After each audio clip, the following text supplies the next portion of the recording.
Okay, so this card, this card is probably going to be the card that everyone is going to look for because it won many tournaments in Japan, and for a good reason. It isn't actually that bad. It's actually probably very good, and it's good for the right reasons. Now, before I talk about this card, I'm just going to talk about what happened during Set 6. So, when Set 6 was first released, I was looking at the original Vermillion, and I was like, okay, this card would be so great if it was a cross ride. But then it wouldn't make sense because that would mean Kai gets 2 cross rides, which would kind of be overpowered for a single character.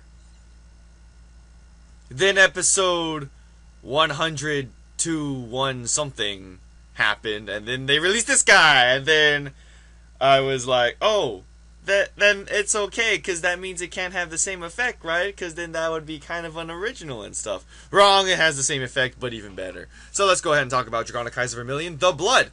He is a grade 3 twin drive, obviously. And he's 11,000 power, making him automatically good, because everyone knows that 11,000 Vanguards are obviously better than 10,000 Vanguards, because their power makes them a good defense, and they naturally have good effects. But let's talk about why he's so broken. Now, Ultimate Break. His effect is Ultimate Break, meaning that you need 5 damage or more being 6, which means you lose, but maybe in team battle when you have to hit up to 9 damage, so it kind of is okay with that. So Ultimate Break, counter blast 3, until the end of the turn, this unit gets plus 5,000, critical plus 1, and attacks all units in the front row.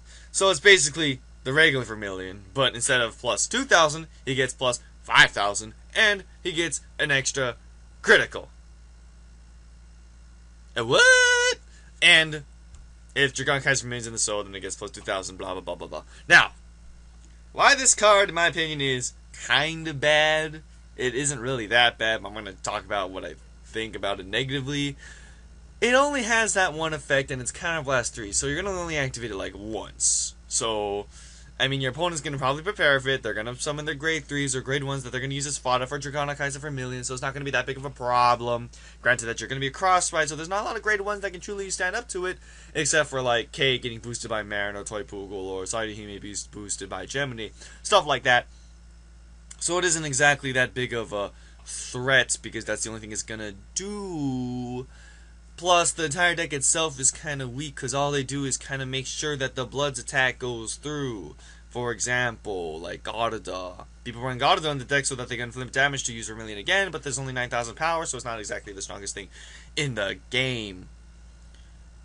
But this deck is so good, so I'll explain why. I mean, everyone knows it's good, so I'm going to say why it's good, because some people are like, why is this card so good? It's the same effect as Vermillion. Why is it so good? Okay, first of all, Nauticamies have Photon Bomber Wyvern. Basically, it's a 10,000 booster for Nauticamies. This is the reason why I thought if Vermillion got a crossroad, it would be broken.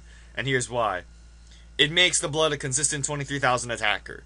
Now, normally this would be kind of like, oh, well, Great Daisha kind of has that too. But this is Vermillion, where they already have, like, more support, kind of, because they got Godada, they got 8 crit, 8 draw, 4 heal, like, they got the grade 1s, they got the grade 2, they got Cheatin', they got Godada, like, they got stuff like that, and they have Vermillion's effect, which is slightly better than Daisha's in my opinion, but Daisha doesn't get the extra critical, so I don't know, but the Vermillion destroys all rear guard, so it's like, what the heck?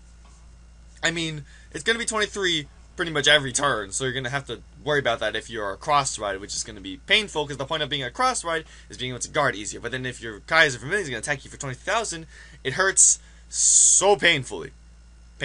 And if you activate, it's going to be 28,000 with critical too. So it's just going to wipe out all your rear guards and your attack you for 28,000, which is going to be more of a problem. So if you don't prepare it in time, you're going to lose all your good grade 2s and get punished for it. So it hurts a lot.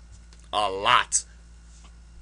Secondly, Vermillion's effect before was already really good.